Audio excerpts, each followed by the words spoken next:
alegria podemos estar juntos aqui nessa noite. Deus abençoe a vida de cada um. Deus abençoe a vida do nosso pastor, sua esposa linda. 25 anos, bodas de prata, merece uma comemoração, hein? Coisa séria, hein? Deus abençoe. Eduardo e eu temos nutrido um carinho muito grande por essa igreja. Essa igreja é uma igreja viva, de membros saudáveis.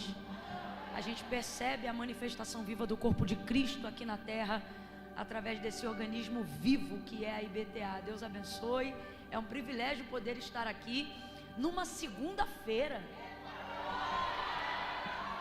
Olha para quem está do teu lado e fala assim para essa pessoa: tu é muito crente. Tu é muito... Mas Camila, muito crente quanto? Olha assim para ele e diz: esquece. Esquece, é muita coisa. Não dá, não tem referência. Que coisa linda. A palavra do Senhor, ela diz que aqueles que me buscam de madrugada me acharão. Calma, eu não estou dizendo que a gente vai atravessar a madrugada, não. Mas o texto, na verdade, significa aqueles que me buscam primeiro, aqueles que me buscam cedo, aqueles que me dão prioridade. É isso que o texto está dizendo. Aí eu penso que numa maioria de cristãos reunidos aqui nessa noite, muitos de nós que estamos aqui fomos cultuar ao Senhor ontem, sim ou não? E existem algumas pessoas que pensam: não, no domingo já está bom, vou lá amanhã fazer o quê? Mas você pensou diferente, você pensou: quanto mais melhor, eu quero mais de Deus, né? E a palavra do Senhor, ela é muito clara sobre esse seu comportamento. Disse o profeta Isaías: benditos são os que vêm em nome do Senhor. Olha para alguém aí e diga: você é uma bênção. Agora não demonstre falsa humildade nem falsa modéstia. Olhe para ele e diga: eu sei. Pegue sua Bíblia aí, vamos ler juntos a palavra de Deus. Abra comigo a sua Bíblia no Evangelho de Jesus, segundo escreveu João. Eita, tem mistério, é? Evangelho de Jesus, segundo escreveu João, capítulo de número 21. Oh, aleluia. Aleluia. Deus abençoe. Eu tinha que falar alguma coisa, né? Vocês estavam aqui esperando, não? Me perdoa. Ó, arrebentarem. Meu Deus do céu. Aplauda de verdade, com vontade. Que ministério de louvor. Que caminho vocês nos proporcionaram. Existem pessoas que só cantam, mas vocês nos conduziram à adoração. Deus abençoe. Você é o tecladista? Vai embora não, bora ficar aí. Baterista, tu é o baterista? Vai embora não, bora ficar aí. Faz assim, ó, vai lá no banheiro e volta rapidinho. Vocês devem estar desde cedo aí, né? Vocês vão descansando que daqui a pouco a gente chama de novo. Tá bom? Vocês estão bonitos, vieram chique hoje. Coisa linda. Quem encontrou o texto de João, capítulo 21, versículo 14, diga amém. Diz assim o texto: era a terceira vez que Jesus se manifestava aos seus discípulos, depois de ter ressurgido dentre os mortos. Vou ler de novo. Era a terceira vez que Jesus se manifestava aos discípulos, depois de ter ressurgido dentre os mortos. Então, que vez era essa que Jesus se manifestava, gente? Isso. Continua aqui comigo no verso 15. Depois de terem comido, Jesus perguntou a Simão Pedro: Simão, filho de João, amas-me mais do que a estes? E ele respondeu: sim, Senhor, tu sabes que te amo. Disse-lhe Jesus: apacenta os meus cordeiros. Tornou a perguntar-lhe: Simão, filho de João, amas-me? E ele respondeu: sim, Senhor, tu sabes que te amo. E disse-lhe Jesus: apacenta as minhas ovelhas. Perguntou-lhe pela terceira vez. Completa aí para mim, por favor, igreja. Perguntou-lhe pela terceira vez: Perguntou-lhe pela Simão, filho de João, amas-me? E Simão entristeceu-se por Jesus ter lhe perguntado a terceira vez, amas-me? E respondeu Simão, Senhor, tu sabes de tudo, tu sabes que eu te amo. E disse-lhe Jesus, apacenta as minhas ovelhas. Diga amém por essa palavra. Senta dando glória a Deus aí. Oh, aleluia. Oh, aleluia. Aleluia, aleluia. Aleluia. Eu vou contar de 1 a 3. Quando eu disser 3, você vai liberar uma palavra que determina o rumo profético daquilo que Deus nos confiou como resposta, como direção, como apontamento dele para a nossa vida nessa noite, tá bom?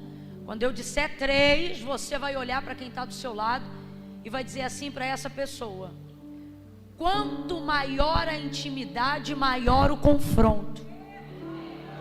Tá bom? Quanto? Calma que eu não contei até 3 ainda. Quanto maior a intimidade, maior o confronto. É 1, é 2, é 3, diga aí. Verdade. Verdade. E deixe-me lhe dizer algo. Com Deus é a mesma coisa. Essa é a realidade da nossa vida diária. Você já deve ter percebido. Por exemplo, as discussões mais tensas que você tem na sua vida são com as pessoas mais íntimas da sua convivência, sim ou não? Existem coisas que você só fala para o seu marido, você não fala para mais ninguém. Existem coisas que você só ouve do seu esposo, não ouve de mais ninguém. Se outra pessoa às vezes falasse para você o que ele fala, dava briga, de sair na mão, de dizer que desrespeito, que ousadia. Existem filhos aqui que só toleram e só ouvem o que ouvem se vierem da boca da sua mãe, da boca do seu pai. Inclusive a gente meio que já aprendeu desde criança uma resposta quase pronta. Se alguém que não usufrui do mesmo nível de intimidade querer usufruir do mesmo nível de autoridade e falar alguma coisa que não deve pra gente. Eu me lembro que quando criança eu ainda ouvia as crianças responderem assim: você não é minha mãe, você não é meu pai. Era um jeito de confrontar, apesar do abuso, né? A gente não está concordando com isso. Os mais novos não devem responder os mais velhos, mas era um jeito de dizer assim: eu não vou te obedecer, eu não vou te ouvir, porque você não tem o direito de exigir de mim o que você está exigindo.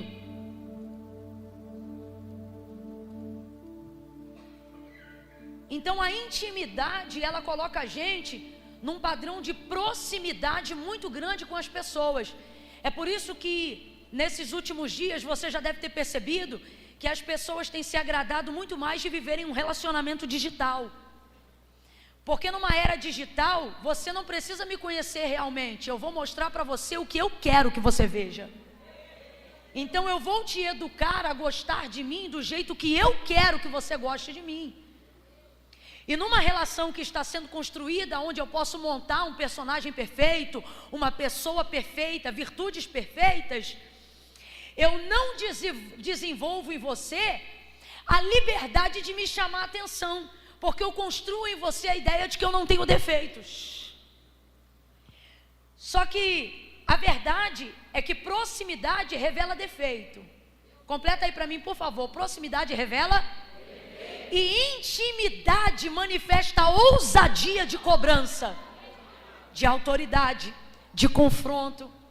E é por isso que intimidade é o tipo de coisa que a gente dá para pouquíssimas pessoas. Porque é prazeroso desenvolver intimidade dentro de um relacionamento, mas é também perigoso. Quem aqui já ouviu aquele ditado que diz assim: dá dinheiro, mas não dá intimidade? Compreendendo que intimidade é aquilo que você tem de mais precioso na sua vida. E no seu relacionamento com Deus é a mesma coisa. E infelizmente, tanto na vida pessoal quanto na vida espiritual, porque Deus é espírito e convém que em espírito Ele seja adorado, As pessoas estão se distanciando de um relacionamento íntimo, não porque não querem usufruir de uma intimidade, porque diga para mim, a quem a unção de Deus não atrai? Diga para mim, qual é o homem que não teria felicidade, ainda que reconheça que a glória é de Deus, de saber que Deus fala com ele como quem fala a um amigo? Diga para mim, quem não gostaria de saber que Deus passa pelas suas mãos para curar as enfermidades? Diga para mim, quem gostaria, ou melhor, quem não gostaria de usufruir de um ambiente de adoração, aonde sem remédio você tem calmante, sem psicólogo você se sente operado, sem bisturi você se sente curado? Quem não gostaria de usufruir desse nível de sobrenaturalidade, de intimidade com o Todo-Poderoso? Mas a verdade é que também, evitando o confronto, temos optado por um relacionamento superficial, para que assim profetas não nos encontrem no meio da multidão, para que assim o conserto de Deus não nos ache no nosso dia a dia. Existem pessoas que precisam revelar a magnitude do seu pecado, existem pessoas que não querem mais serem confrontadas, nem terem seus pecados denunciados, menos ainda confessados, porque elas preferem se deitar completamente e se relacionar com as paixões da carne, a fim de que não sejam mais cobradas, nem por igreja, nem por pastor, e nem mesmo por Deus. Elas então revelam o pior que há nelas, a fim de que tudo fique escrachado de maneira visível, para que ninguém se sinta no direito de fazer cobrança alguma.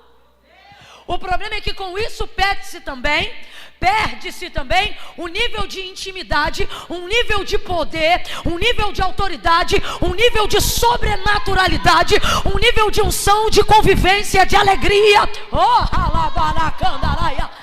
Que você só alcança dentro de um patamar de intimidade. Assim como você só ouve coisas que a sua mulher é capaz de dizer para você, você também só usufrui da vida conjugal com a sua mulher, porque a nenhuma outra você teria essa mesma legitimidade. Assim como um filho só está disposto a ouvir determinados níveis de confrontos dos seus pais, sem manifestar nenhuma agressão, assim também existem privilégios que somente os filhos podem receber dos seus pais. Deus te trouxe hoje aqui para dizer, você escolheu o tema eis-me aqui, maravilha, relacionamento, intimidade, mas não se engane, a nossa intimidade não vai te roubar do meu confronto, a nossa intimidade não vai te roubar do meu confronto.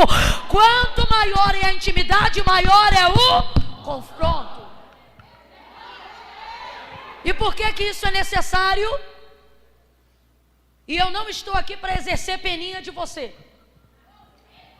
E nem Deus está te tratando de maneira a se condoer com a sua dor, a se sujeitar à sua pressão. Desculpa, mas eu vou falar. E aos seus níveis de chantagem emocional em oração.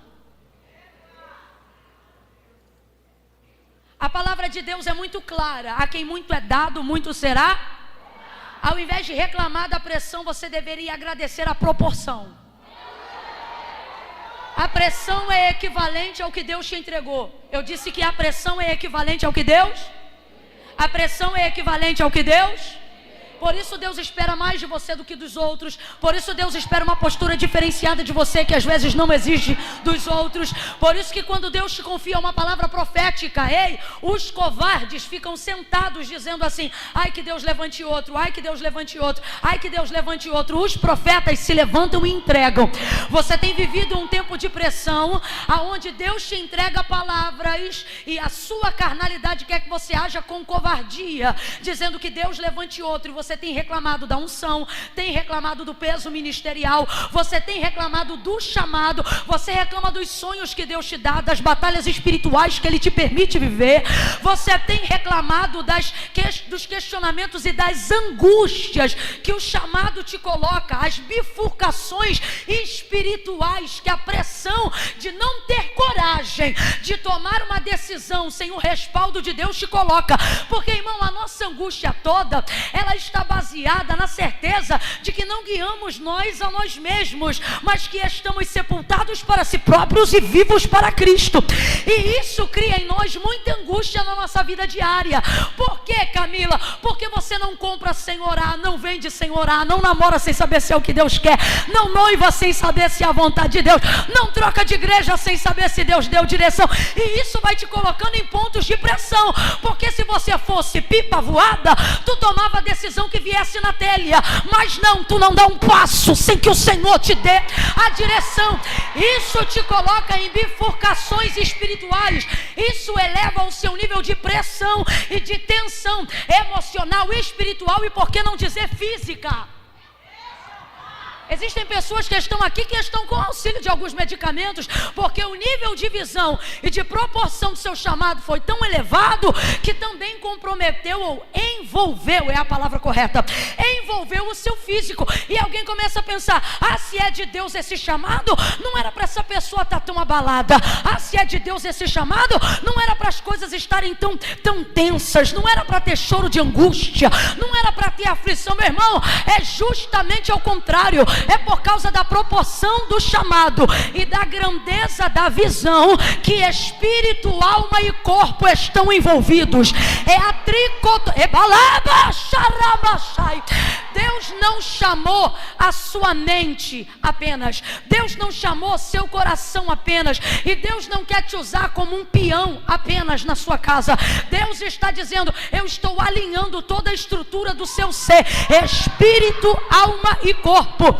E a organização da tricotomia do ser, ela está baseada na comunicação de Deus para nós, exatamente na mesma ordem que está escrita na palavra. Não é corpo, alma e espírito, também não é alma, espírito e corpo, é exatamente na ordem que eu disse outrora, espírito, alma e corpo. Então vamos lá. Quem governa o espírito, ele comunica para quem? Para a alma. E quem reage à comunicação do que a mente e o coração já entendeu? Então, se você já teve a comunicação do espírito, já aceitou, recebeu, se subordinou na sua alma, a única coisa que falta agora é você envolver o seu? Envolver o seu? E o que é o corpo? Execução daquilo que Deus entregou, essa matéria que serve para isso, para você desenvolver aquilo que já aconteceu na sua cabeça, aquilo que já está pronto dentro do seu interior.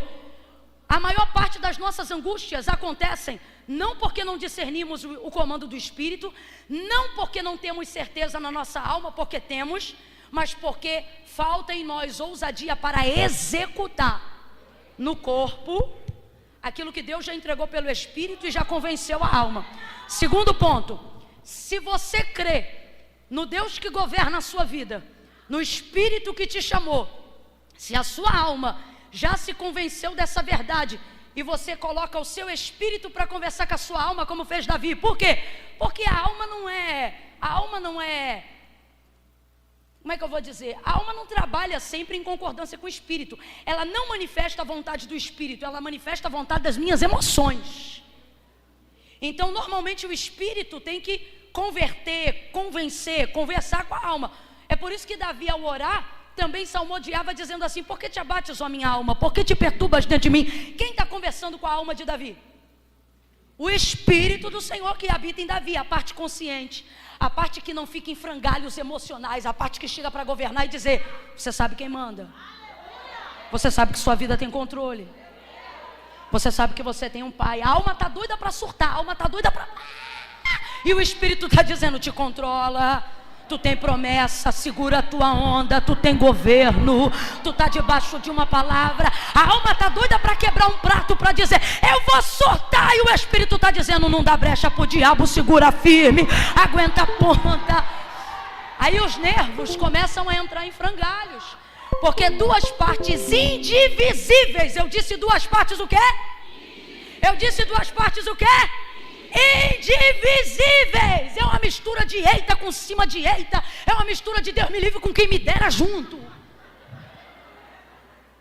Essas duas coisas entram em diálogo ou conversa ou briga, dependendo de cada momento. E quem é que sente? O corpo. Ele não sabe se faz ou se não faz, se reage ou se não reage, se vai ou se não. E aí você sente problemas de nervos, as doenças psicossomáticas começam a se manifestar, teu cabelo começa a cair, você vai no médico, não tem nada, nem anêmica você tá, tem nada.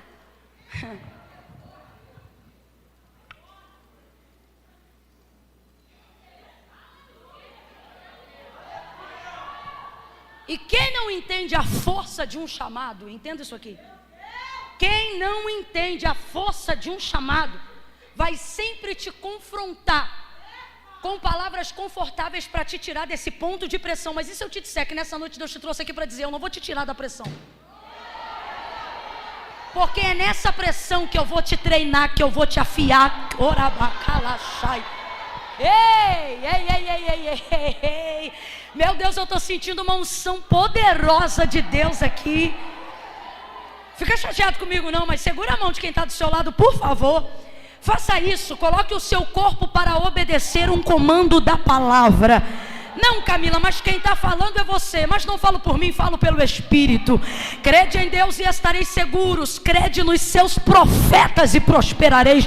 Segure a mão da pessoa que está ao seu lado. Atenda esse comando.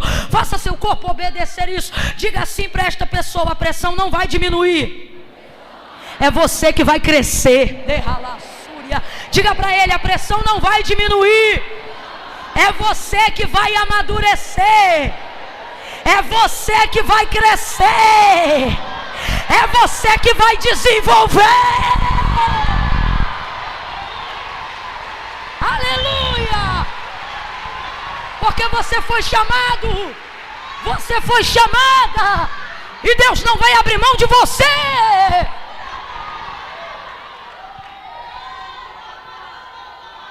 Quando a gente pega o avião, eles têm costume de comunicar quando chega a 10.000 pés. Tripulação, 10.000 pés.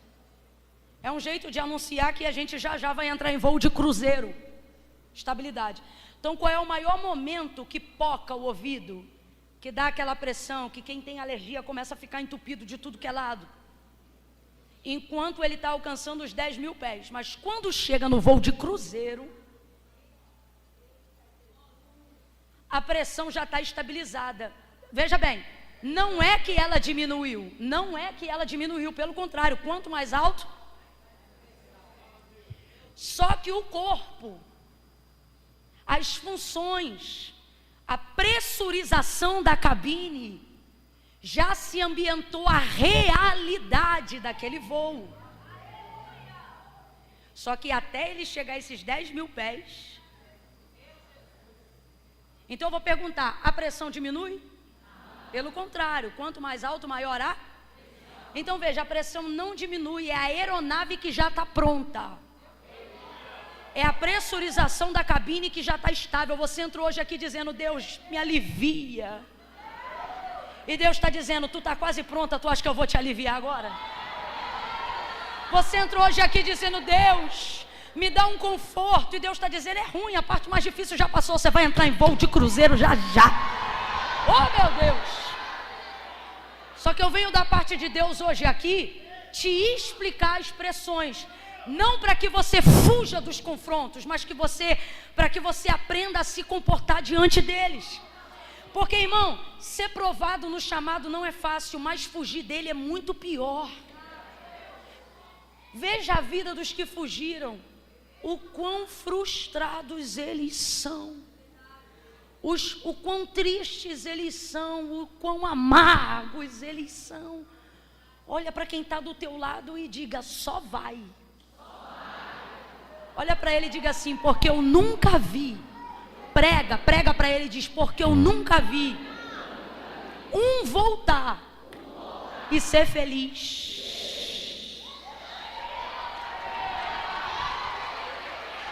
Nunca vi.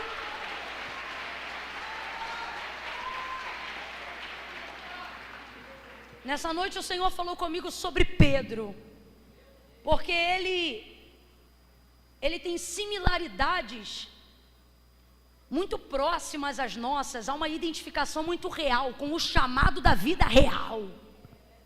O chamado da vida real. O chamado dele começa em Lucas, capítulo de número 5. Redobra a sua atenção, redobra. Em Lucas capítulo 5, a epígrafe do texto diz: a pesca maravilhosa, provando que na verdade Jesus não foi ali para fazer milagres.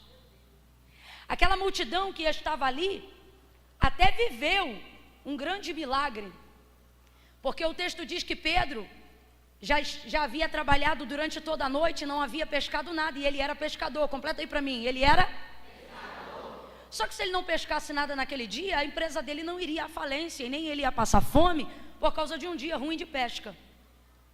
Ele podia até não ter uma boa pesca, mas tem como na casa de um pescador não ter um peixe? Tem como na casa de uma costureira, ainda que não tenha um rolo de tecido, não ter um retalho? Tem como na casa de um pastor não ter uma Bíblia? Você está entendendo o que eu estou querendo dizer?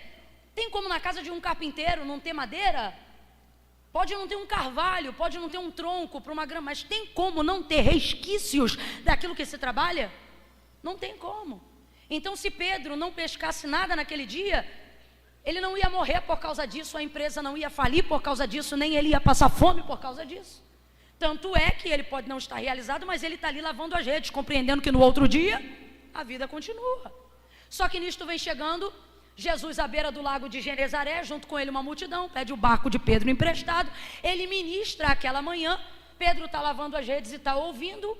Quem ouve Jesus não consegue desprezá-lo, porque os próprios fariseus e até as pessoas que estavam acostumadas a ouvirem a lei na sinagoga, ao ouvirem Jesus falar a lei que eles já estavam acostumados a ouvir, ficavam maravilhados, porque eles diziam: ele fala o que a gente já sabe, mas ele fala como quem tem autoridade.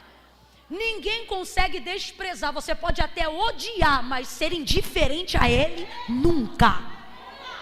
Ninguém consegue ser indiferente à presença de Jesus. E ele começou a ministrar.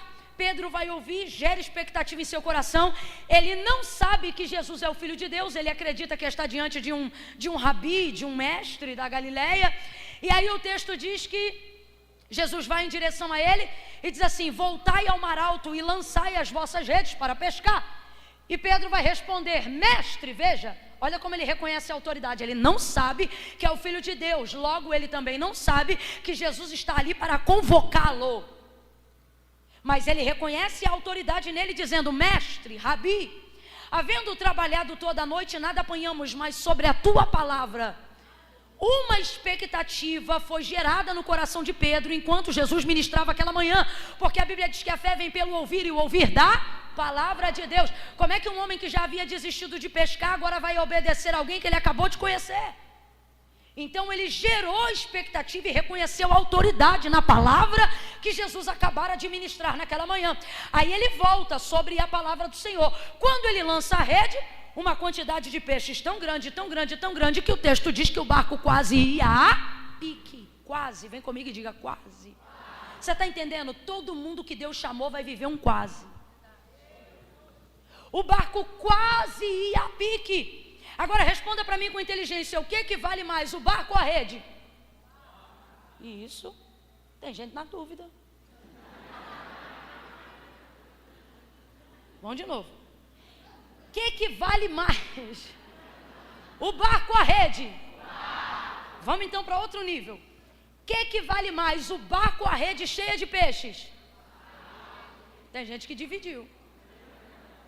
Gente, o barco sempre vai valer mais, porque é o barco que dá condições da rede ser lançada. Entende? Vão fingir que não aconteceu. Então vamos lá para um outro nível. A rede cheia de peixes ou o barco vale mais? O barco. Só que quando a rede está cheia de peixes, o texto diz que ela começava a romper, a rasgar. E olha que doideira, ela está começando a rasgar, Bispo Alex, por causa da quantidade de peixes que foi o próprio Jesus que mandou e que introduziu sobre a sua palavra dentro da rede. Então, preste atenção, Pedro está num dilema que só quem tem chamado vai entender o que eu estou falando aqui. É quando aquilo que Deus te mandou buscar é mais pesado do que a estrutura que você tem para receber. Você fica num dilema terrível quando a palavra que Deus liberou para você, ela tem uma unção de conquista tão forte, ela fala de uma promessa tão pesada, um ministério tão contundente, uma palavra tão sólida, uma unção tão poderosa, um dom tão precioso, que na medida que você vai em obediência, trazer para a superfície aquilo que Deus já te entregou, porque o que está acontecendo aqui no contexto de Lucas 5 é exatamente isso. O Senhor já liberou a palavra, o peixe já está na rede sim ou não?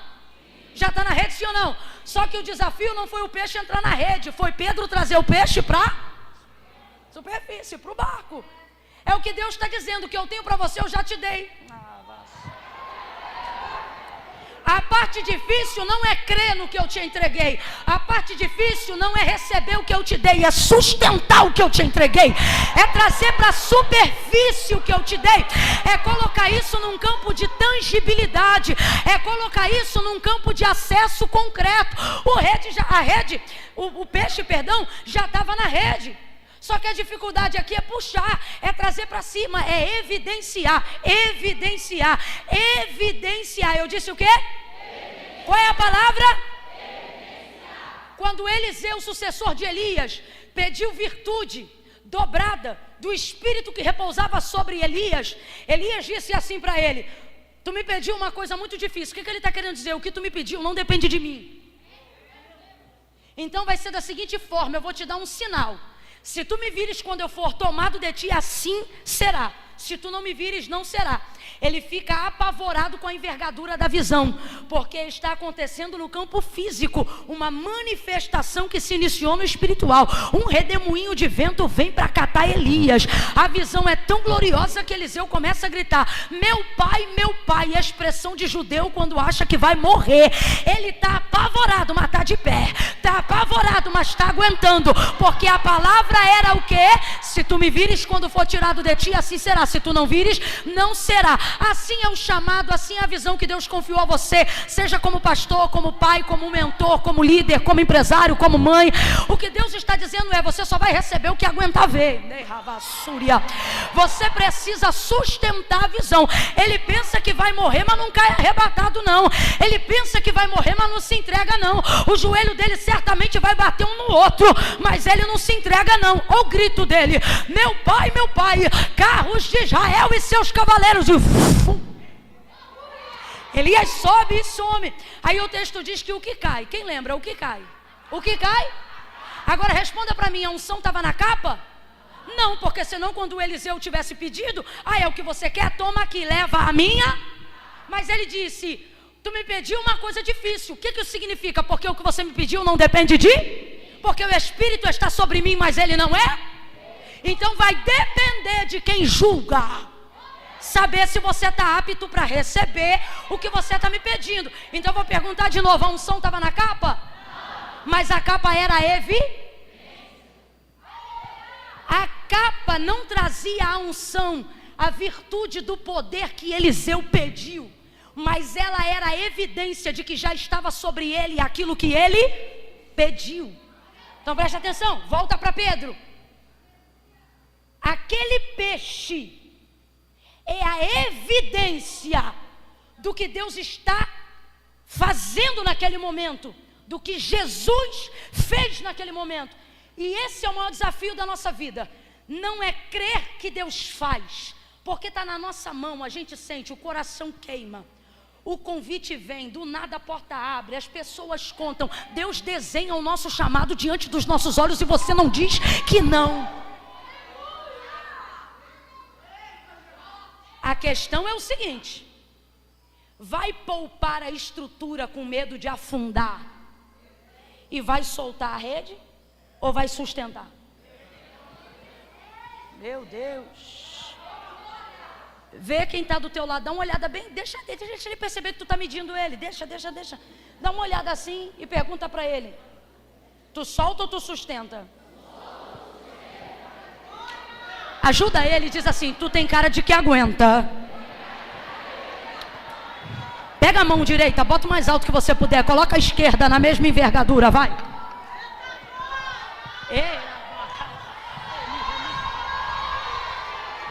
Pode vindo, meu filho. Bota a mão bem alto aí.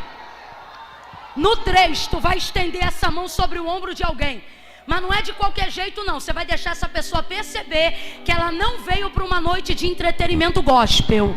Você vai deixar ela perceber que Deus a assentou do lado de um profeta, de uma profetisa do eterno, de alguém que tem unção na mão. Eita! Jesus vai aumentar a resistência da tua sustentabilidade quando essa pessoa impuser as mãos sobre o seu ombro. No 3, você vai botar a mão no ombro dele ou dela e vai dizer: segura firme que o teu chamado aguenta. É 1, é 2, é 3. Vai, vai, vai. Vai, vai, vai. Segura firme que o teu chamado aguenta. Sustenta, sacode ele e diz: sustenta, sustenta, sustenta. Vai entrar um pouquinho de água, mas sustenta. Vai parecer que vai afundar, mas sustenta. Vai parecer que vai divorciar, mas sustenta. Vai passar perseguição, mas sustenta. Tem dias que você vai sentir medo, mas sustenta. Tem dias que você vai precisar de um calmante, mas sustenta, sustenta, porque o Deus que te entregou a evidência também já mediu a tua estrutura. Esse barco não vai afundar, este ministério não vai afundar. A palavra que Deus te liberou não vai te levar a náufrago. Deus está criando uma plataforma firme e segura.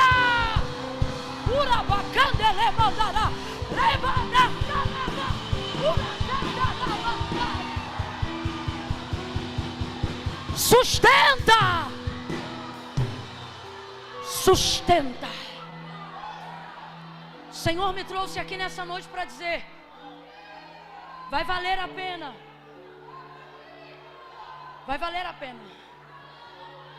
Esse é um dos primeiros passos. Deus está confrontando. Deus está confrontando.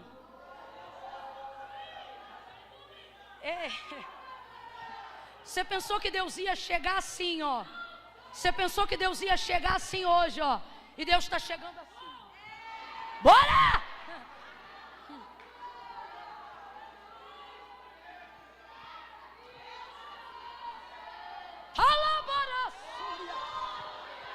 Ó, quando o Senhor deu o testemunho de Jó a Satanás, quando o Senhor disse assim a Satanás: tens tu visto o meu servo Jó?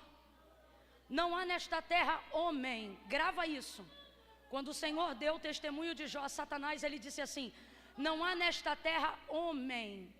Terceira vez, presta atenção. Quando o Senhor deu o testemunho de Jó a Satanás, Deus disse assim: tens tu visto o meu servo Jó? Não há nesta terra reto, íntegro, temente, desviado do mal como o meu servo Jó. Beleza.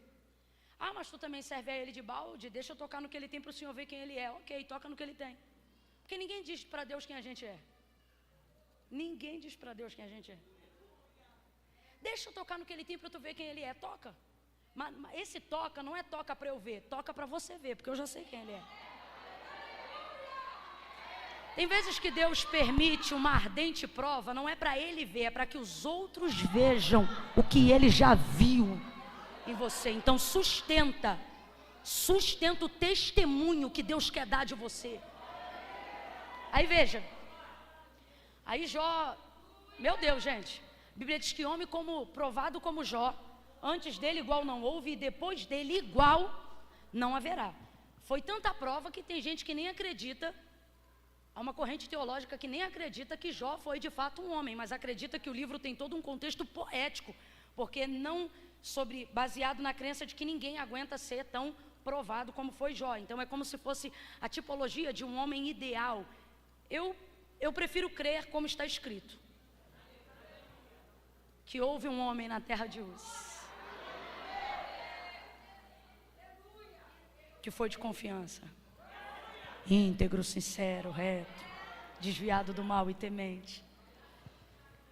E aí o que acontece? Jó vai ficar atordoado, porque a prova dele é muito grande. E o Senhor chamou ele para dar testemunho, porque chamado é isso, não é para dar testemunho de quem eu sou, é para dar testemunho de quem? Vou falar melhor. Chamado não é para dar testemunho de quem eu sou, é para dar testemunho de quem me chamou. Entende? Então, Jó começa a ficar atônito. Filho morreu, um monte de coisa aconteceu, tanta luta, tanta desgraça, tanto dilema. E ele começa a dizer, se eu defraudei alguém, se eu estou devendo, fala comigo. E ele começa a inquirir o Senhor. E ele faz aproximadamente 70 perguntas para o Senhor. Quando chega no capítulo 38, depois dos amigos terem falado, depois de Jó ter falado, Deus vem falar no capítulo 38 do livro de Jó. E Deus fala do 38 até o 41. Até o 42, na verdade. E aí ele vem falando. Só que olha que interessante. Quando Deus se apresenta para falar com esse Jó, que foi provado, que é temente, que é íntegro, que é legal, que é o testemunho do Senhor, que é a pessoa que Deus próprio escolheu para dar testemunho diante de Satanás, e etc. Olha isso. Deus não vem chegando, meu filho. Deus não vem chegando dizendo, meu filho, eu te entendo, olha essa prova, mas calma.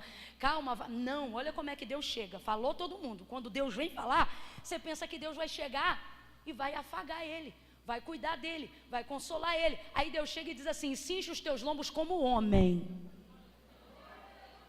e eu falarei contigo. Você acredita que essa é a primeira frase que sai da boca de Deus em direção a Jó? Quando depois de tanta súplica Deus decide falar, olha como Deus chega. Cinge os teus lombos como homem, e eu falarei contigo. É porque era outro nível, mas se fosse hoje é como se Deus dissesse assim, o nível do que eu te confiei não permite esse nível de comportamento me inquirindo. Porque quando eu dei testemunho de você a Satanás, eu disse, tens tu visto o meu servo Jó? Não há nesta terra. Então, cinge os teus lombos como? Sabe o que Deus está dizendo? Sustenta o testemunho. E você pensa que Deus vem consolando? Vem não, irmão. Ele vem rasgando, dizendo, você quer me perguntar? Vou te fazer algumas perguntas também. Se tu fores capaz de me responder alguma, eu me calo para ouvir e responder as suas. Se tu és sábio e entendido, Jó, diga-me, aonde tu estavas quando eu lançava os firmamentos sobre a terra? Porque eu não me lembro de ter te visto lá. Rapaz, Deus vem rasgando. Deus diz assim, Jó, se tu és sábio e entendido, que isso aqui significa o seguinte, se tu achas que pode debater comigo, responda para mim como é que se formam os ossos no ventre da mulher. Podes tu dizer a treva onde é o limite dela? O oceano das águas porventura te obedece? A Leviatã porventura teme a você? Jó, onde tu estavas quando eu lançava as nuvens sobre o globo? Jó, onde tu estavas? E podes tu coordenar o celeiro de onde eu escondo a neve? Mano, ele vem rasgando Jó, ao ponto de que no verso 11 do capítulo 41, ele diz assim para Jó, diga-me primeiro, quem primeiro me deu para que eu tenha obrigação de retribuir-lhe? Tudo que está debaixo do céu é meu. Meu Deus! O que Deus está dizendo rasgado na cara de Jó é isso aqui, está me cobrando o que, rapaz? O que é que eu te devo?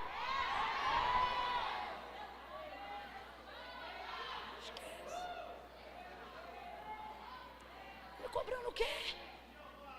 Aí quando Deus fala tudo, Deus diz assim para ele, agora fala o que você quer dizer, eu vou te responder. Aí Jó, sábio como era, ele diz, agora eu me calarei, eu me inclinarei. Por que Deus confronta? Porque não quer perder a intimidade. Vou perguntar de novo. Por que Deus confronta? Por que Deus aperta? Por que Deus estreita? Por que Deus não tem peninha de você? Então quando a pressão aumentar, é Ele te trazendo para perto. É Ele te confrontando e dizendo, ei, Eu não quero de você só serviço, eu quero de você amizade. Eu não quero de você só serviço, eu quero de você relacionamento. Eu não quero fazer de você um incubador do meu projeto, eu quero fazer de você um administrador da minha obra. E sereis meus amigos, se fizerdes o que eu mando. Mas é impossível viver com Deus em intimidade se não houver diante dele subordinação. Por isso ele confronta. Volta para o chamado de Pedro e eu vou concluir em João 21. Olha isso, Deus o chama, traz para a superfície. Por isso nós estamos falando sobre sustentar testemunho. Irmãos, eu queria lidar com essa conferência hoje como uma grande onda de mover espiritual, mas eu estou vendo em letras garrafais aqui, ó, seminário, ebalavassúria. Deus está dizendo, hoje eu estou reformulando a sua mentalidade acerca da maneira como eu te chamei. Eu não quero você ver você saindo daqui reclamando do chamado que eu te dei. Eu quero ver você sair daqui de cabeça erguida, peito estufado, dizendo, bendito seja o nome do Senhor, que me chamou, que me trouxe para perto, que quis fazer de mim o seu amigo, que quis usar a minha casa para dar testemunho, que quis usar o meu nome para dar testemunho. Sustenta. Vou contar de 1 a 3 e você vai gritar e vai dizer sustenta. É 1, é 2, é 3, diga. Sustenta. Eduque a sua alma, diga de novo, 1, 2, 3. Sustenta. Diga para ela, 1, 2, 3. Sustenta. O Senhor não nos deu espírito de medo, nem de covardia, mas espírito de fortaleza. Sustenta isso aí, minha filha. Não é fácil para ninguém não, tá? Você sai desse fantástico mundo de Bob. Não é fácil para ninguém não, mas para quem foge é mais difícil. Então, sustenta. Pedro sustentou, e isso deu a ele legitimidade. Isso não mostrou para Jesus, porque Jesus já sabia quem era. Mostrou para ele que ele era capaz de sustentar momentos de pressão, de aguentar coisas difíceis. E mais do que tudo, ele era capaz de crer que quem está debaixo da palavra de Deus quase vai a pique, mas não afunda. Ele viu que o barco corria risco, mas ele se lembrava, eu não vim aqui por causa de mim, eu vim aqui debaixo de uma, é a palavra que te sustenta. Quando você achar que está faltando fé, na verdade o que está faltando não é fé, é memória. Você está se esquecendo das coisas que Deus falou para você. Por isso traga a tua memória nesta noite as coisas que Deus disse a seu respeito, as coisas que Deus disse a respeito da tua casa, da tua família. E quando alguém disser, solta a rede, está quase afundando, você vai dizer, não, eu sustento porque eu estou debaixo de uma palavra. Não vai afundar, não vai afundar, não vai afundar, não vai afundar. Trouxe para a superfície, manifestou a evidência. Na hora que ele viu que o que ele estava vivendo era obra de milagre, ele vai se aproximar de Jesus e vai dizer assim, afasta-te de mim, porque eu sou um homem pecador e tu és santo. Então qual foi a primeira palavra que Pedro verbalizou no dia do seu chamado? Para Jesus que o chamava, afasta-te de mim. E eu tenho para mim que esse é um dos motivos do porquê Jesus está chamando ele. Jesus ama quem tem consciência de que não era digno. Essas pessoas têm consciência da graça. Elas não se envaidecem. Elas reconhecem que não são dignas do lugar que Jesus as chamou para ocupar. Afasta-te de mim, porque eu sou um homem pecador e tu és santo. Aí Jesus vai dizer o que para ele? Segue-me. Veja, enquanto ele queria se afastar, Jesus queria se... Igualzinho você. E você que está hoje aqui dizendo que é afastado, que é desviado, não é nada, tu é chamado. Desviado não frequenta culto segunda-feira, uma hora dessa. Não, Camila, mas é que eu só venho de vez em quando. Teu peito está gritando constância diante de Deus. Eu nunca vi uma pessoa dizer que é de qualquer maneira numa segunda-feira na casa de Deus, uma hora dessa. Você já podia ter levantado e ter ido embora há muito tempo, não tem arma na tua cabeça. Você sabe que não vai ter comida de graça no final do culto. Você só está aqui por causa de uma coisa: palavra de Deus. Você prova com isso que você sustenta. Aí você quer meter para mim aqui agora que você é desviado, que você é afastado, que você não... Você veio hoje aqui no culto só para dizer afasta-te, e ele veio hoje no culto só para dizer segue-me. Quanto mais ele queria se afastar, mais Jesus o queria aproximar, porque foi ali para chamá-lo. Uma vez chamando, largou rede, largou tudo e seguiu. Seguiu e vai viver agora 3 anos e meio de mentoria com Jesus, irmãos. Irmão, 3 anos e meio de mentoria com o verbo vivo. Onde ele deita, você deita, o que ele come, você come, e tudo que ele fala, você consome. Daqui a pouco o teu jeito está parecendo com o dele. É muita intimidade. Completa aí para mim, é muita intimidade. Jesus está dizendo: eu não te chamei porque eu queria fazer de você uma projeção universal. Eu só te chamei porque eu queria que você andasse mais perto de mim.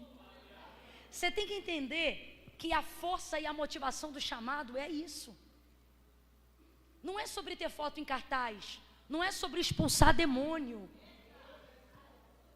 A maior prova do que eu estou te falando é que quando os discípulos voltaram bem-sucedidos de uma parte do seu chamado na obra de libertação, eles voltaram maravilhados dizendo: Senhor, os demônios se sujeitam ao teu nome, nós acabamos de expulsar um montão. Aí olha, Jesus vai dizer o que para eles? Não se alegrem por causa disso, se alegrem porque o vosso nome está escrito no livro da vida. Ou seja, não é pelo que vocês podem fazer contra eles, é pelo tanto que vocês podem ficar comigo, usufruir de mim. A alegria deve estar nisso. Quem está entendendo, diga amém. Então veja, 3 anos e meio, daqui a pouco Pedro está andando como ele, falando como ele, se comportando como ele.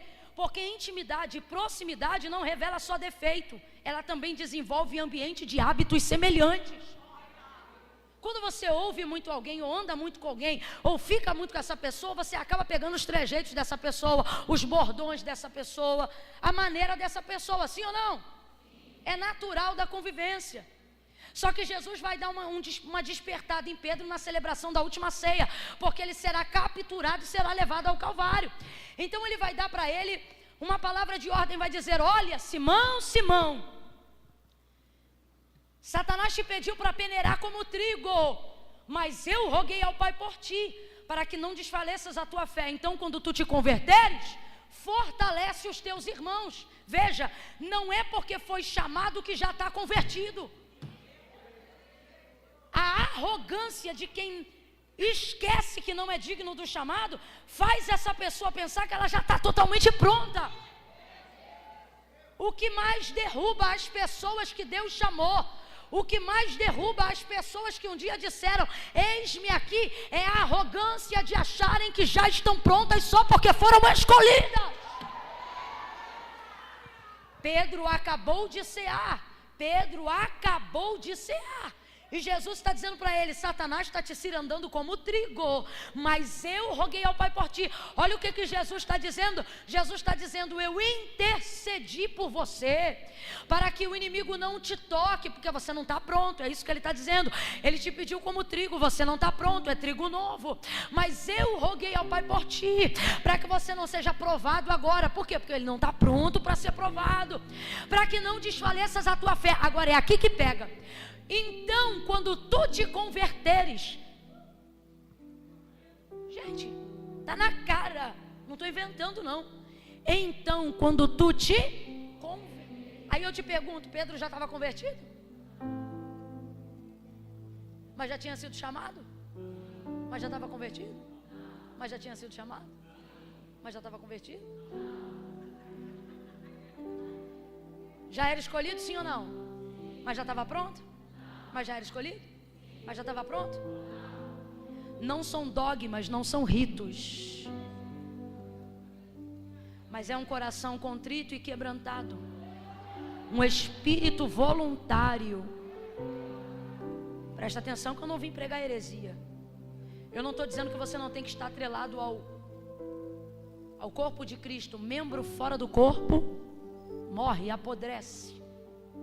O que eu estou dizendo é que o que valida o seu chamado não são os ritos que você manifesta do lado de fora. Ele tinha acabado de o quê? Mas não estava o quê? Mas é a obra que você deixa ele fazer do lado de...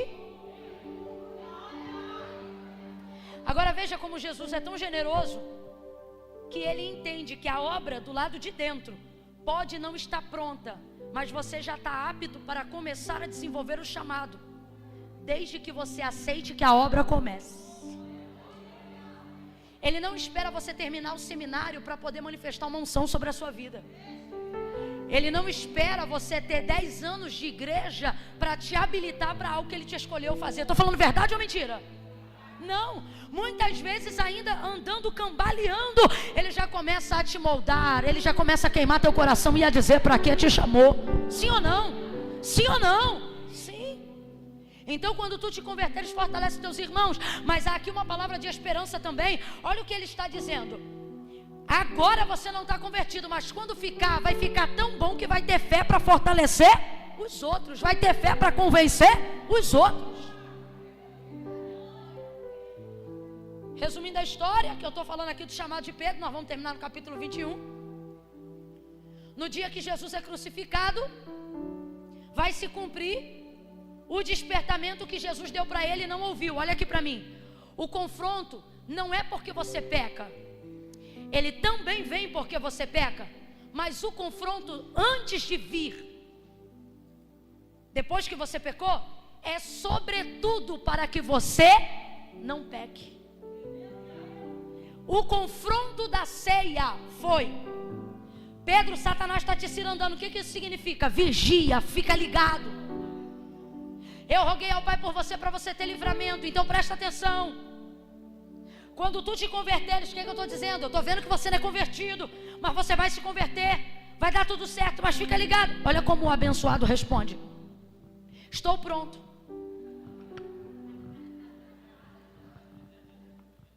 Estou pronto para ir contigo até a prisão e a morte. Tudo que Jesus acabou de dizer é: vigia, porque você ainda não está. Se tu não está nem convertido, o que fará? Pronto. Pedro, ainda hoje, antes que o galo cante 3 vezes. Quantas vezes? Quantas vezes? Tu me negarás. Ah, gente, que tristeza. João conseguiu introduzir ele no pátio que dava para onde Jesus estava próximo a ser julgado. Ele entrou. Quando ele entrou, tinha uma fogueira. Acompanha comigo. Quando ele entrou, tinha uma fogueira. Ele sentou ao redor daquela fogueira para se aquecer. Jesus está sendo julgado do outro lado. Alguém olha para ele, porque lembra, são 3 anos e meio de mentoria. Já fala parecido, anda parecido, tem um jeito parecido. Porque a intimidade que tem confronto, o melhor da intimidade não é o confronto, o melhor da intimidade é a intimidade. Uma mulher olha para ele e diz assim: tu és um dos tais. Você está maluca? No medo ele diz: tu estás louca. Por que ele sente tanto medo? Porque não estava pronto. Eu não conheço ele. Aí passa mais um pouco, daqui a pouco vem um homem e diz: és um dos tais. Eu te vi com ele. Ele diz: eu não sei do que você está falando. Segunda vez. E então vem alguém e aponta com assertividade dizendo: você está entre eles, você é um dos dele. Ele diz: eu nunca o vi. Agora vamos lá. Por que Jesus chamou a atenção dele depois da ceia? Se os 12 brigaram na ceia, os 12 não, os 11, porque Judas já tinha saído na última ceia. Teve uma discussão forte entre os 11 depois da ceia. A discussão foi quando? Que ceia era essa? A última ceia. Então era uma ceia muito importante, foi a melhor ceia que eles já tiveram. Jesus usa essa ceia como parâmetro da próxima que teremos. Aleluia. Essa ceia foi tão boa, porque Jesus dirigiu a ceia, Jesus pregou na ceia e Jesus cantou na ceia. Ah, gente, você não entendeu, não? Imagina você vindo para esse culto aqui hoje, alguém perguntando assim para você: quem vai pregar? Aí você: quem vai dirigir o culto? Aí você: Jesus. Aí a pessoa pergunta assim: tá, mas quem vai pregar? Aí você diz: Jesus. Aí a pessoa diz assim: tá, mas o louvor tá com quem? Tu acredita que ele vai cantar também? Imagina um culto onde o homenageado é também o celebrante. Imagina um culto onde o ministro é o próprio ministério. Eu não consigo imaginar uma ceia. Ainda bem que está chegando perto aquele dia. Imagina, Jesus prega, corpo, cálice, e o texto diz que depois que eles terminam de cear, ele canta. Camila, imagina Jesus cantando depois da ceia. Ia ter que me catar capar, irmão. Jesus canta. Aí olha o que o texto diz: quando ele diz que vai se ausentar, eles começam a discutir. Que ridículo. Sabe qual era o motivo da discussão? Uma vez que Jesus vai se ausentar, quem entre eles será o maior? Ai, que vergonha. Jesus nem se ausentou ainda e eles já estão brigando para saber quem vai liderar no lugar dele. Aonde Jesus está, ninguém compete. Aonde Jesus está, ninguém disputa. Aonde Jesus está, ninguém briga por posição nem por cadeira. Ele é o maioral.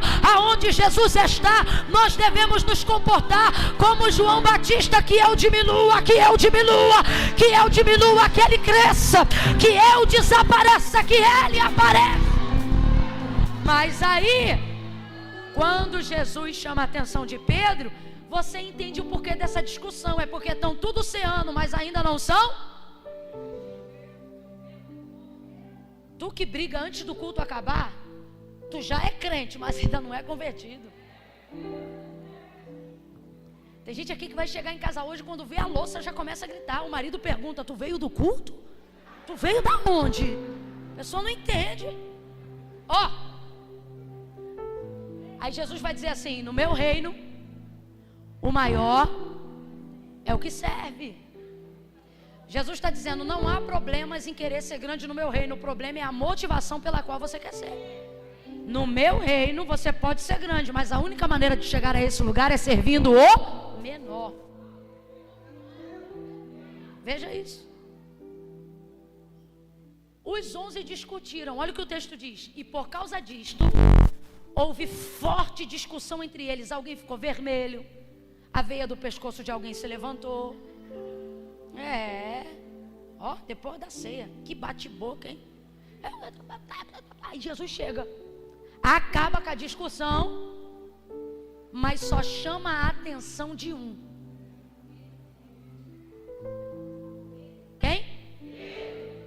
E não chama ele de Pedro, chama ele de raiz de origem do seu nome. Sabe o que ele está dizendo? Não estou falando com o que eu chamei hoje. Estou falando com a tua natureza caída, com o teu nome passado. Só chamou a atenção de Simão. Por quê? Porque ele só tinha proeminência de liderança para um entre os 12. Quem era ele? Tu és Pedro. Sobre esta edificarei a minha, e as portas do inferno não. Quem foi o primeiro apóstolo da igreja? Quem dirigiu os demais depois da assunção de Jesus Cristo em Atos 1? Quem coordenava a oração da igreja primitiva? Quem dividia os horários? Quem dirigia a igreja? A quem muito é dado, muito será. Agora vamos lá, tem como alguém brigar sozinho? Foi Pedro que brigou sozinho? Se houve forte discussão entre eles, significa que quantos brigaram? Quantos? 12 não, gente, Judas já tinha vazado. Quantos brigaram? Quantos brigaram? Quantos foram advertidos? Não. Advertidos. Mas quem foi imprensado? Quem foi confrontado? Quem foi repreendido? Você diz assim: eu não sei porque tem coisa que só acontece comigo. E Jesus está dizendo: porque tem coisa que eu só vou fazer com você. Então eu não vou dar para você o que os outros pensam que é um privilégio. Escute isso aqui: não ser confrontado por Deus não é um privilégio, é uma derrota. E aí eu não estou falando dos discípulos, porque todos foram advertidos. Eu estou falando daqueles que pensam que podem vir para a casa de Deus e continuar com vidas e mazelas e pecados como se nada tivesse acontecido. Sabe por quê? Porque Deus não fala com eles no sonho, Deus não fala com eles na boca de profeta. Eles não se sentem confrontados por uma palavra como essa. Eles não desejam ser cristãos melhores. E eles pensam: comigo, meu relacionamento com Deus é de boa, Deus não me repreende nada. E você só pensa em pisar fora da linha, Deus já levanta profeta que marcha e bota dedo na tua cara. Você só pensa em fazer uma coisa errada, Deus te dá um sonho pior do que de um pesadelo. Você só imagina de fazer o que não deve, o temor do teu corpo, do coração te abraça de tal forma que você começa a pensar até que vai morrer. Tu pede perdão até por pecado que não cometeu, de tão apavorado que tu fica. Aí você diz: puxa vida, Deus, o outro tá no 7º casamento, tu não fala nada.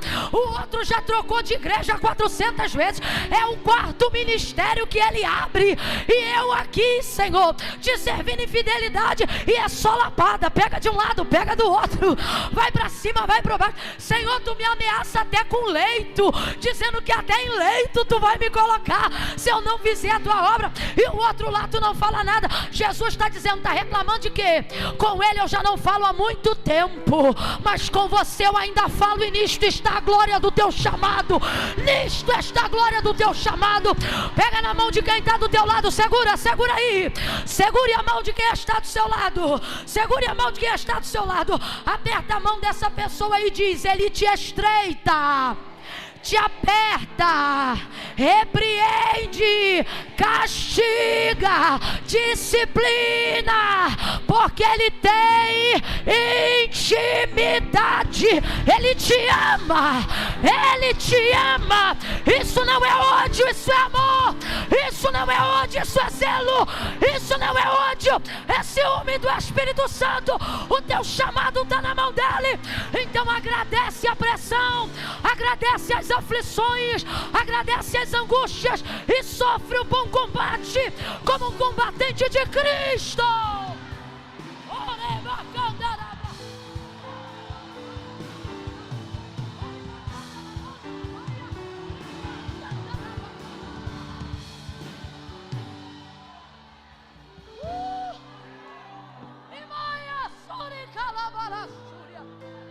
Há uma palavra de ordem nessa noite aos escolhidos, e esta palavra é: sustenta. Qual é a palavra? Qual é a palavra? Qual é a palavra? Sustenta. Ei, senta aí que eu vou pregar mais 15 minutos.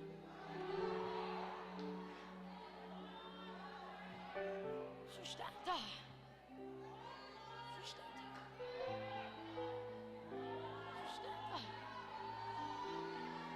Deixa eu explicar um negócio aqui para vocês, e vocês sabem disso muito bem. Dia 2 agora, de junho, tive a alegria de julho, tive a alegria de fazer 18 anos de casada com meu marido.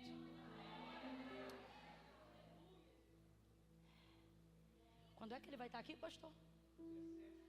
17 de agosto. Ele, eu posso dizer, após mim virá um que é maior do que eu.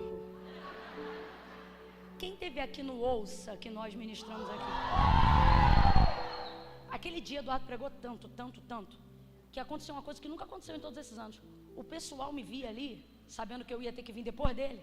Léo, Camilo, o pessoal dizia assim: calma, Deus é contigo.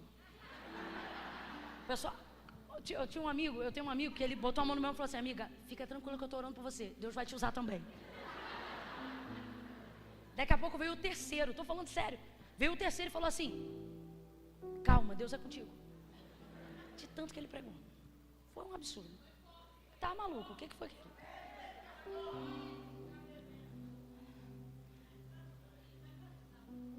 Uma bênção. Homem de Deus. Meu. Até me distraiu, mulher. O que eu ia falar?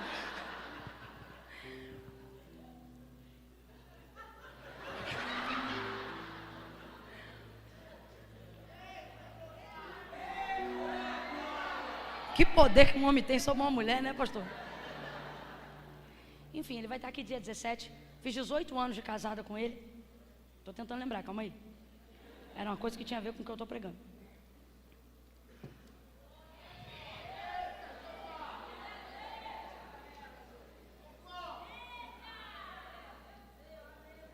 Vou sustentar, não vou mudar o tópico não.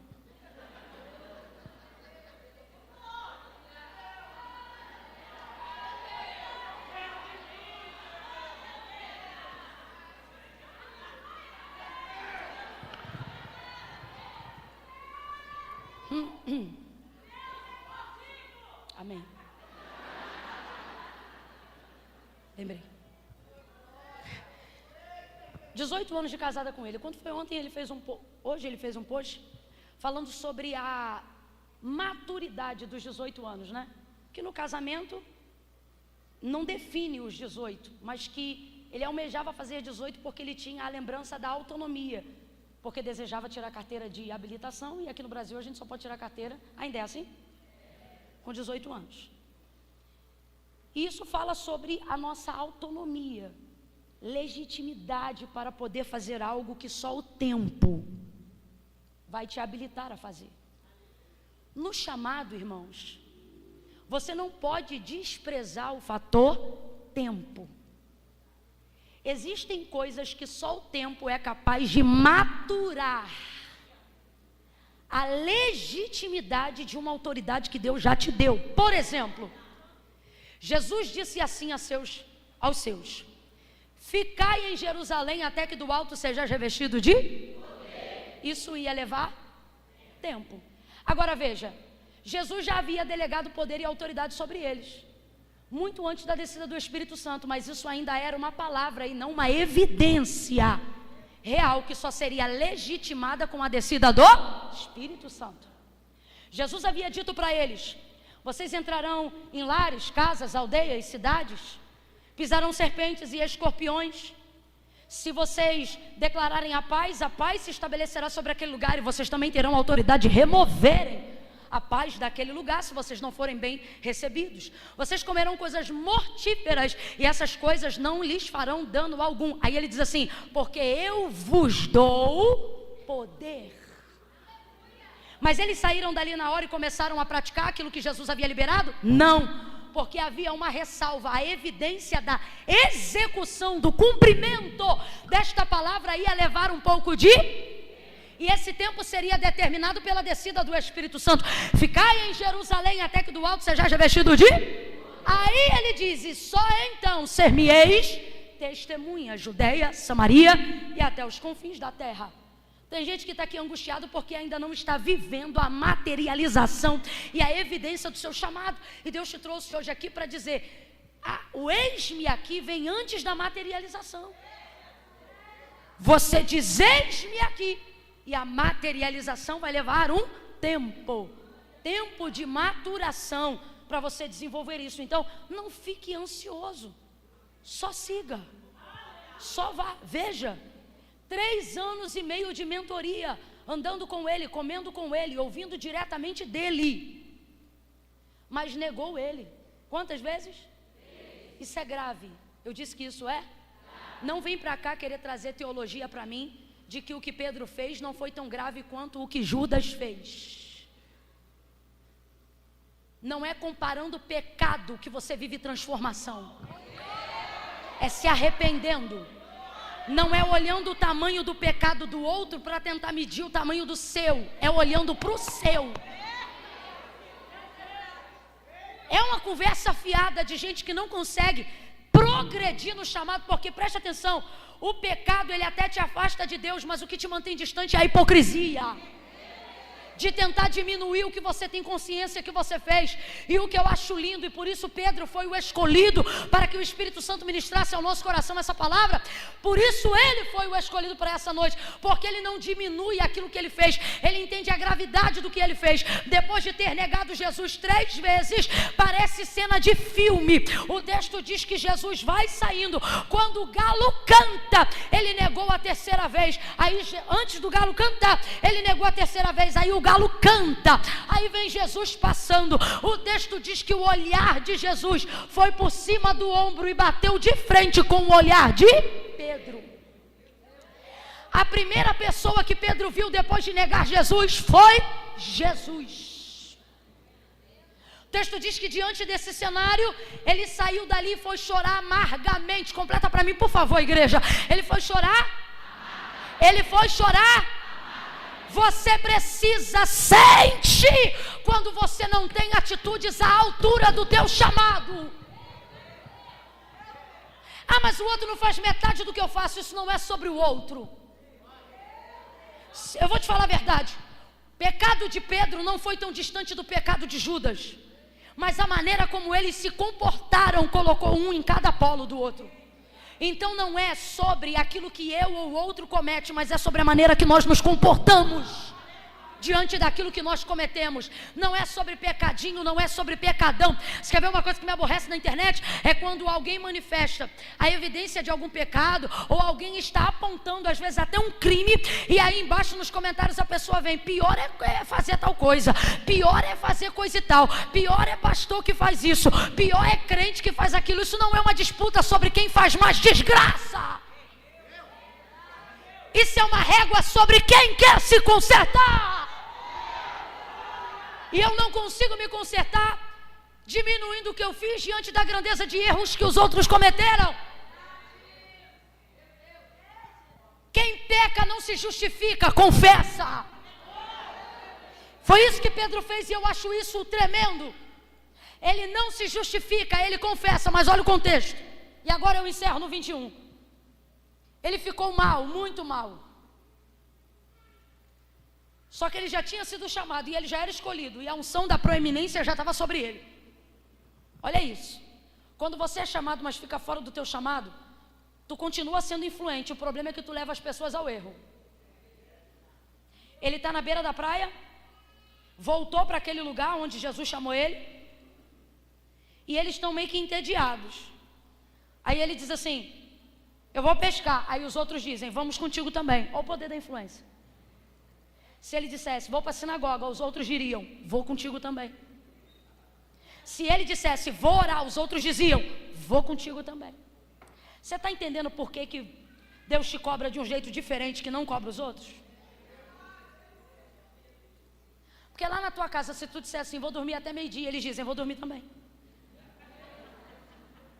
Tem alguém rindo porque sabe que é verdade.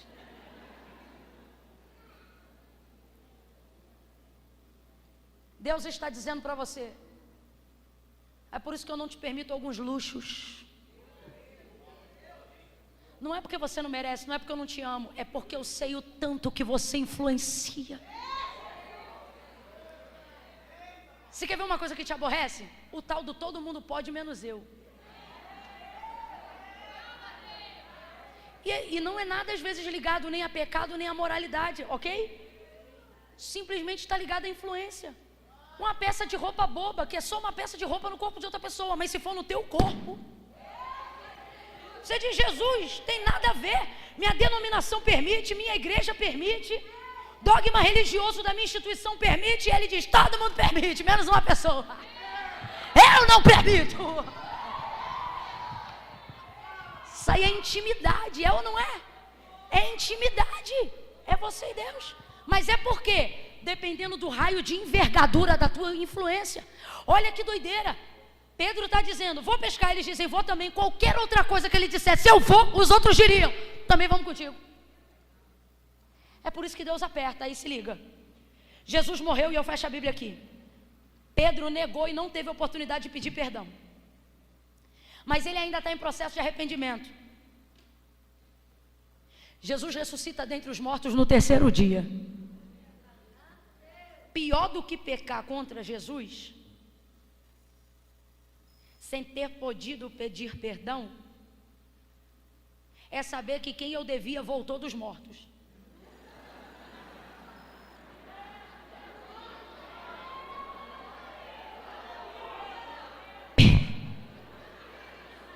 Pensa numa fatura bem alta de cartão, bem alta, de um cartão que não é teu, que alguém te emprestou. Mas alguém disse, ó, morreu, o pessoal lá vai anular, o óbito vai chegar lá, acabou.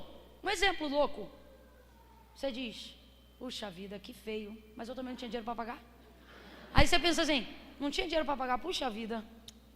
Ai, que triste, meu Deus, que vergonha. Ah, meu Deus, que vergonha. Meu Deus, não paguei, meu Deus, fulano morreu e eu devendo. É horrível, sim ou não? Aí você pensa isso na sexta, no sábado, no domingo de manhã, Maria Madalena entra na tua casa onde tu está escondido e diz assim, Jesus ressuscitou. Vocês conhecem aquela música da Midian que diz assim, não sei se me alegro ou choro, não sei se eu choro ou me alegro. Mais ou menos isso, aquela mistura de Deus me livre com quem me dera, Deus me livre, quem me dera, Deus me livre, quem me dera. Imagine, Jesus aparece a primeira vez na casa, aonde Pedro e os demais estavam juntos. E ele não faz cobrança, ele chega e diz assim, Pai seja convosco.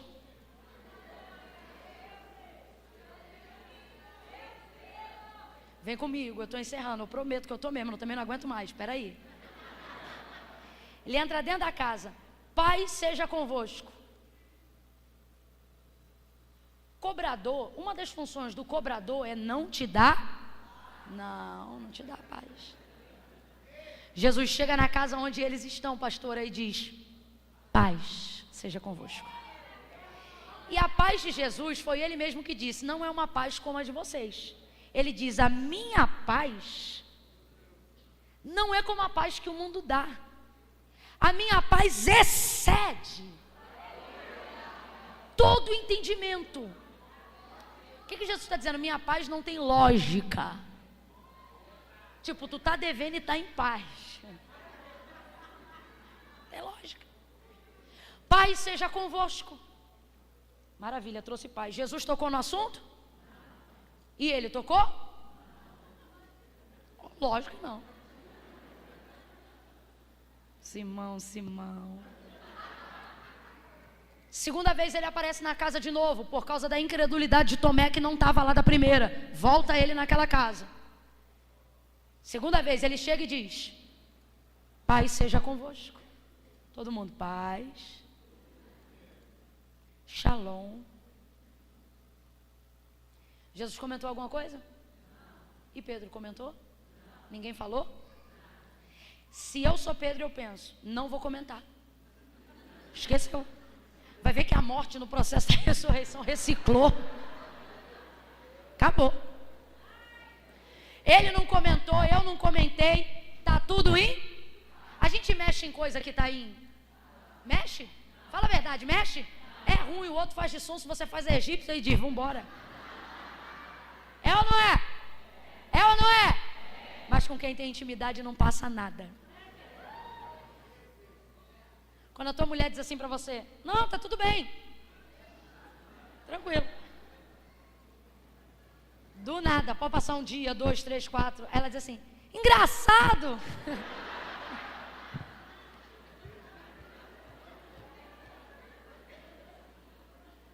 Não deixa passar. Quando você tem intimidade com a pessoa, nenhum olhar você deixa passar. Pode não falar na hora, pode não falar depois, mas depois você comenta aquele dia, aquele negócio lá, o que foi aquilo? Estou mentindo, gente? Não, se você tem intimidade, você não deixa passar. Você diz assim, olha, por que você quer continuar tendo trânsito livre na intimidade? A não ser que você comece a levantar um muro invisível, sim ou não? Aí você se aproveita dessas coisas para já, não chega para lá, sim ou não? Não vem de sonsice, sim ou não? Mas quando você quer continuar tendo tráfego de intimidade, você não deixa passar? Se eu te disser que Deus te parou nesse culto até agora, te encheu de paz, de poder, de unção, mas vai te despedir daqui dizendo, não vou deixar. Sabe aquelas feridinhas que você pensou, nem dói mais? Ele diz, não dói porque eu não arranquei a casca. Você vai ver quando eu arrancar a casca.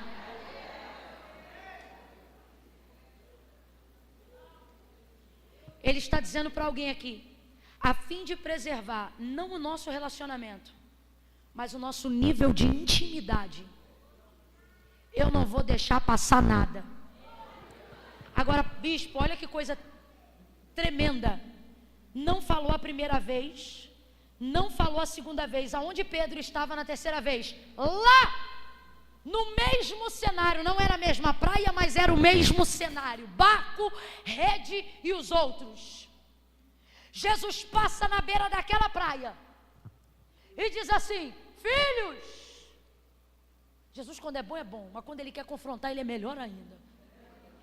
Filhos, tens de comer? Aí João, não. Como quem diz, olha, a gente não tem nem aqui, vai que ele está pedindo comida também. É tipo isso. É porque se romantiza muito, mas o texto é isso. Não. Aí o homem, que eles não sabem que é Jesus, diz de lá: joga a rede para o lado direito. Direito fala de destra, direito fala de justiça, direita fala do que é reto. Nas entrelinhas Jesus está dizendo: volta para o caminho. Nas entrelinhas Jesus está dizendo: não chamei vocês para isso, por isso que não está dando certo. Nas entrelinhas, você está me entendendo?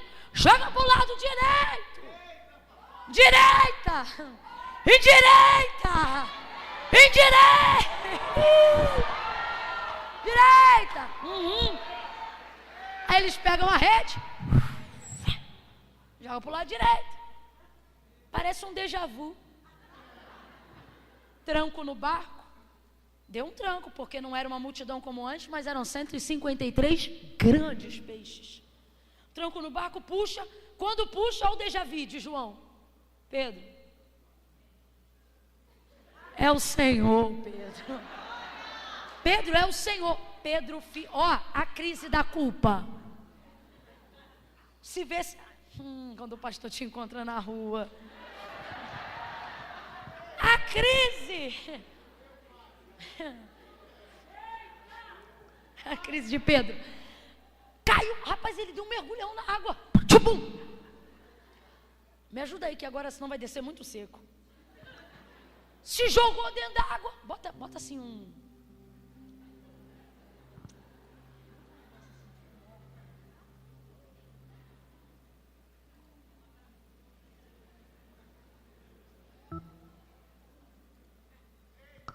Glória a Deus. É isso aí mesmo. É isso aí mesmo. É isso aí mesmo. Isso, igual aquelas igrejas americanas. Ele falou assim: não tem mais, eu dou um jeito. E ele era exatamente isso. Direita, jogou, puxou. Vem meu baterista no pratinho. Isso. Segurou. Sustentou não, se jogou. Já foi, deu um climão. Sustentou. Gente, eu não sei vocês, mas eu não sei o que ia ser da minha vida sem os músicos da casa de Deus. Culto com eles é outra coisa. Sempre seja grato aos músicos da casa de Deus. Sempre, sempre, sempre. Eles elevam para outro nível. Pode ver, todas as vezes que você deu um salto da cadeira, não foi quando eu preguei, foi quando eles reagiram.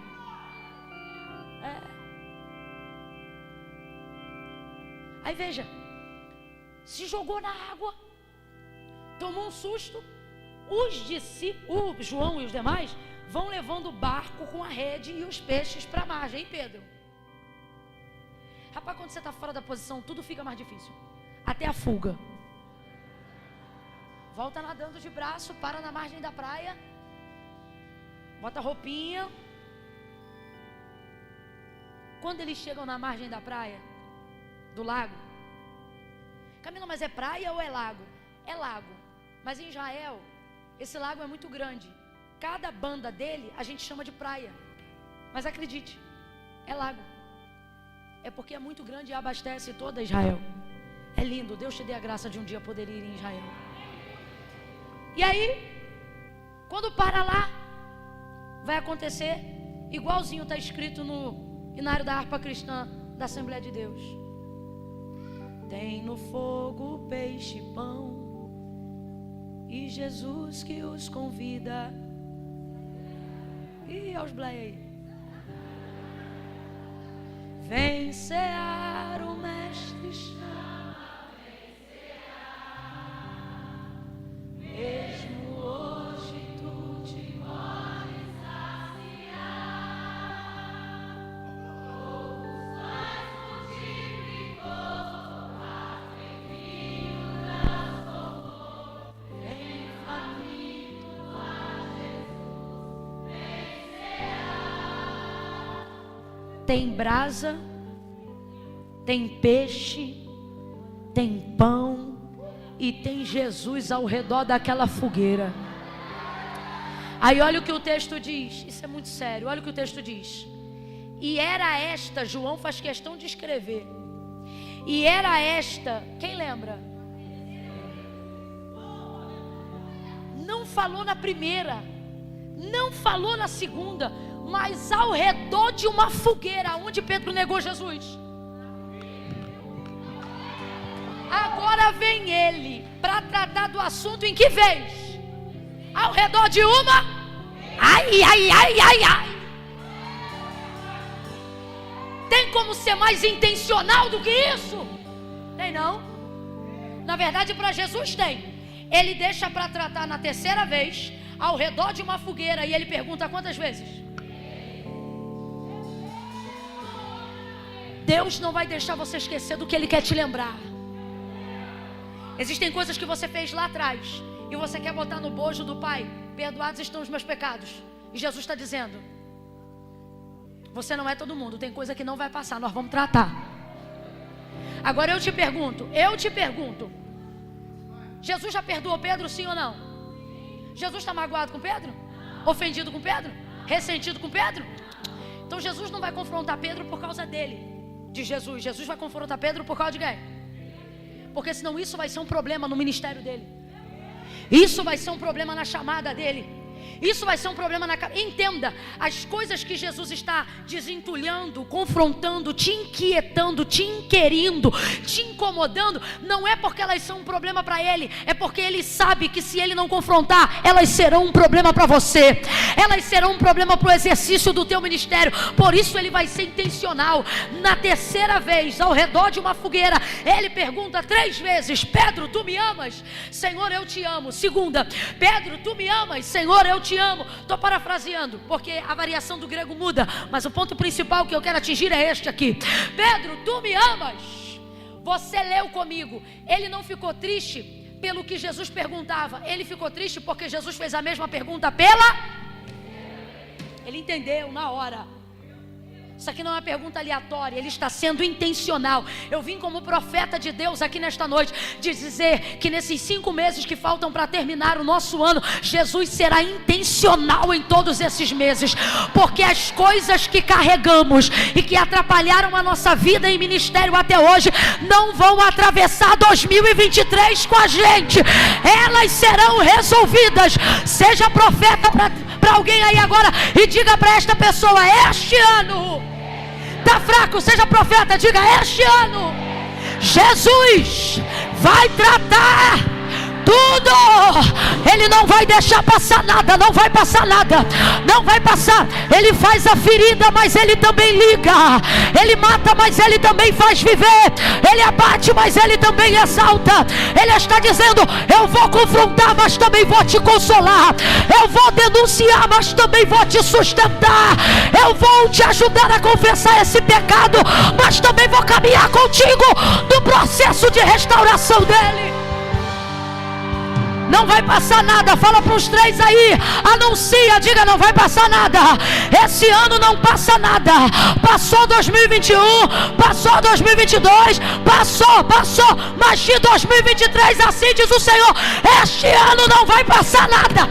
Eu vou passar um pente fino na tua vida espiritual, e tudo que estava impedindo, atrapalhando, tolindo o teu chamado, vai ser resolvido. Não é vergonha, é solução. Agora olha como Jesus é lindo. O confronto dele é regado de paz. As 2 vezes que veio, trouxe guerra, disse paz. seja convosco. Sabe o que ele está dizendo? A única pessoa capaz de lidar com seus traumas, de lidar com sua dor sem lhe deixar traumatizado sou eu. Eu consigo, o Senhor está dizendo para alguém aqui, tocar em uma dor antiga sem trazer um sentimento de trauma novo. Por isso eu vou tratar com você. Deus está dizendo isso a alguém. Eu vou tratar com você. Vou tratar com você as dores que a tua mulher não conhece, mas eu conheço. Eu vou tratar com você.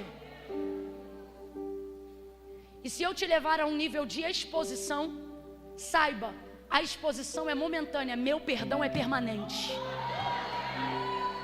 A exposição, o constrangimento é momentâneo, a minha libertação é permanente.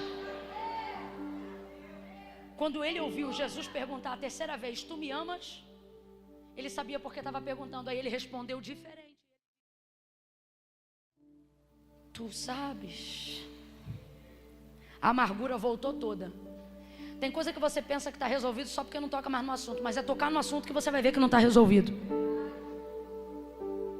E é por isso que Jesus está dizendo, não deixei os vizinhos tocarem, não deixei tua família tocar, mas eu vou tocar.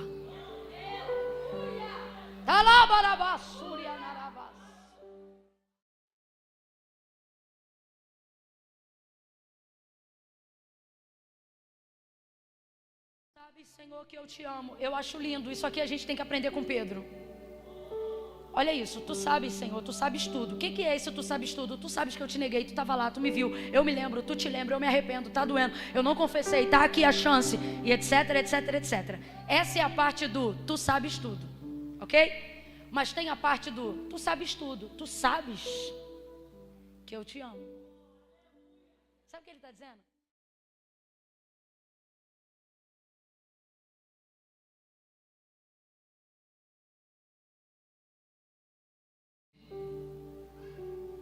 Tu sabes que eu não sou perfeito? Tu sabes que eu errei? E eu sei que tu sabes que eu sei e me arrependo. Mas tu também sabes que o meu amor é verdadeiro. Tá aí uma coisa que esse Pedro tem.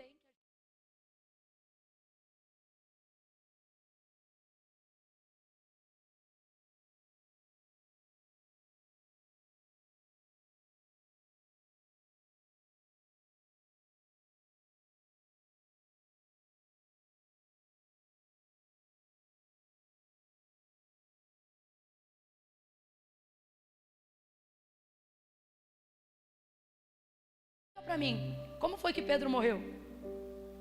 Crucificado. E por que foi de cabeça para baixo? Porque ele pediu, dizendo, eu não sou digno de morrer a mesma morte do meu Senhor. Vira a cruz de cabeça para baixo. Ele preferiu aumentar o nível de tortura, porque reconhecia que não era digno. Quando ele dizia que estava pronto, ele estava pronto? Quando ele disse que não era digno, ele estava pronto? Você está entendendo a maturidade do seu chamado? Quanto mais pecador você se sente, não é porque você não está pronto, é porque você está ficando cada vez mais maduro. Então veja, não é a sua falta de prontidão que te afasta do chamado, porque Jesus vai te usar assim mesmo.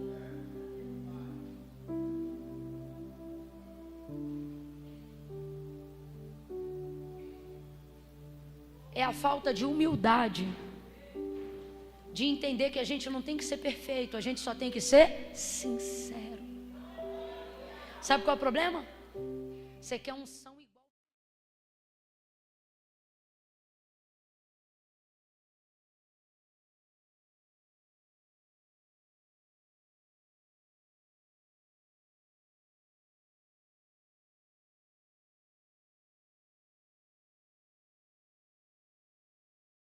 Pelo número quantitativo de agendas, mas é pela nossa intimidade. Então veja bem, com quem você consegue ser mais íntimo? Com quem consegue ser mais sincero com você? Sim ou não? Sim ou não? Se só você conta as coisas da sua vida para alguém e esse alguém só ouve e não te conta nada, para de contar.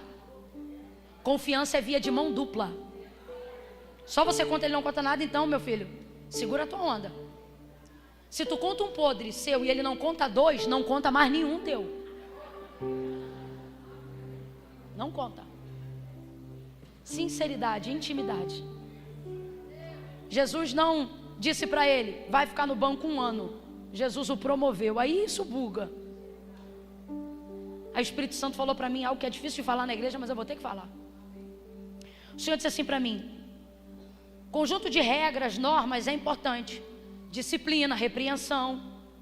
Irmão, sem regra isso aqui não é mais uma instituição santa, menos ainda religiosa. Tem que ter, ok? Porém, o que traz a disciplina é a consequência do seu pecado. Porque o arrependimento não traz consequência, traz promoção.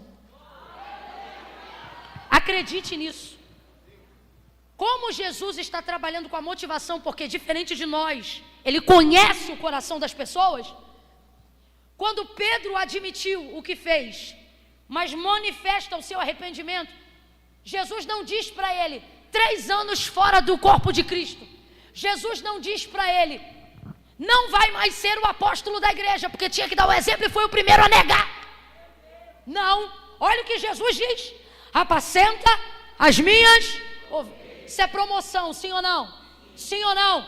Jesus está validando a liderança que já havia confirmado lá atrás.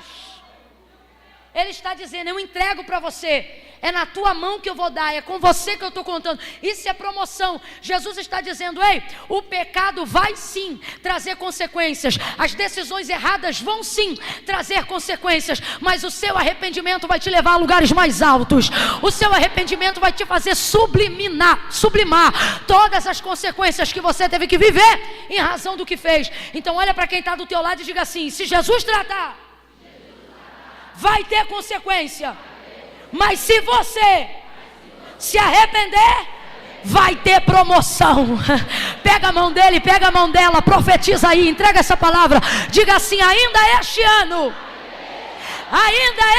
Ministério de Louvor pode ir vindo. Ainda este ano, profetiza, crente, diga, ainda este ano vai haver promoção. Então deixa ele tratar, deixa ele confrontar, deixa ele tratar. Quem reconhece que tem algo do que se arrependeu hoje aqui, fica de pé num salto dessa cadeira. Comece a pedir ao Senhor, Senhor, me conduz ao arrependimento verdadeiro, me conduz ao arrependimento sincero. Ô gente, qual era a pregação de João Batista? Porque é chegado o reino do céu. Olha isso aqui. O que traz o reino? Língua estranha? O que manifesta o reino? Arrependimento. Olha o que ele dizia: produzir, pois, para si. Sabe o que ele está dizendo? Quando você se arrepende, sabe quem é o maior beneficiado? Produzam, pois, para si frutos dignos de... E ele gritava, arrependei-vos. Arrependei-vos, porque é chegado o reino de Deus. Arrependei-vos. Arrependei-vos. Sabe qual é a minha oração hoje aqui? Que o Senhor nos leve a um arrependimento verdadeiro, a uma consciência plena de que verdadeiramente não somos dignos. Não há mérito em nós, mas há disposição em obedecer.